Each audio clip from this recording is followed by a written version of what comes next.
Sometimes all it takes is a lick of paint or some snazzy new wallpaper to get your living room really living again. Some people will tell you that finishing touches make the room, but it's just as important to get the start right. If you want the end results to be bang on, it's all in the prep. It's worth taking a bit of care before you start putting on the paint and paper. You'll save money and time in the long run, and the final look will be just right. We've noticed that wallpaper's got really popular again over the last couple of years, and there are some great designs to choose from. Whatever style you fancy, we need to think about stripping off the old stuff before your own tasteful selection goes up. And here comes the easy way to do just that. Start with one of these. It's called an orbital scorer. It scratches the surface, making it easier to steam and strip off old paper. Now the score has done its work, the rest is plain sailing. It's all about the 3 S's: score, steam, and strip.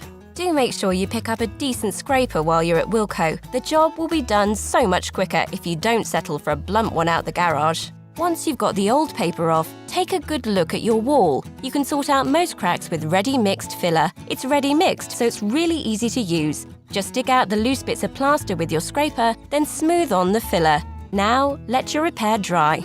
Time for a brew? Once it's dry, sand it smooth and you can start papering.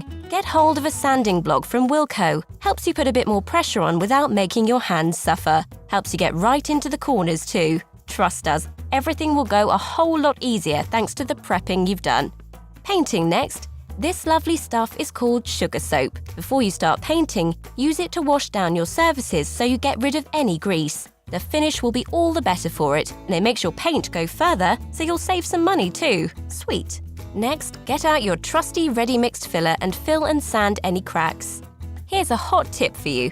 If you know you'll need more than 1 can of paint, mix them together in a bucket before you start, so you know the colour will be consistent. What about woodwork? Not quite the same as painting walls. Remember to prime bare wood before you paint it. Wood loves a good rub down too. If you rub the old paintwork with sandpaper, the new paint will stick better and the finish will look smoother.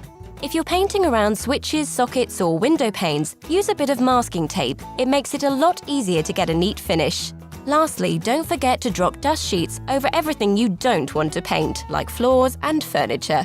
So, here it all is, everything you need for perfect prep before you do your stuff with the paint and paper. And when the work's all done, remember you couldn't have got the perfect finish without getting the start right. It really is all in the prep.